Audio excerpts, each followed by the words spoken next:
এই মেয়েটির নাম লক্ষ্মী। এর হাতের কাজ খুবই সুন্দর, কিন্তু দুর্ভাগ্যবশত এর মা বাবা ওকে ছেড়ে পরলোক গমন করেছেন। তাই সে ছোট্ট বয়স থেকেই জেঠি আর জ্যাঠার কাছে মানুষ হয়েছে। কিন্তু এই মেয়েটি এতটাই অভাগা যে ও পুরো বাড়ি কাজ করার পরেও ওর জেঠির কাছে ওকে রোজ বকা এবং মার খেতে হয়। তো আজকে সেটা আপনারা নিজের চোখেই দেখুন।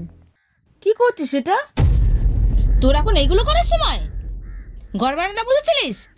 হ্যাঁ, না তোর এখনো ঘর মোছা হয়নি? মানে, না মা। তুই আমাকে একদম মা বলে ডাকবি না, একদম না। আমি তোর মা হই? আমি তোর জেঠি হই, জেঠি। হ্যাঁ, তবে রে।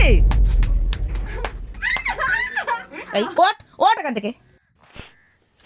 এই এসব তোল এখান থেকে, আর চোখ টোক মোচ। একটু পরে ছেলে দেখতে আসছে, তোকে আজকে দেখতে আসছে। বয়স একটু বেশি আছে, তাতে কি, টাকা পয়সা আছে, নিজের বাড়ি আছে।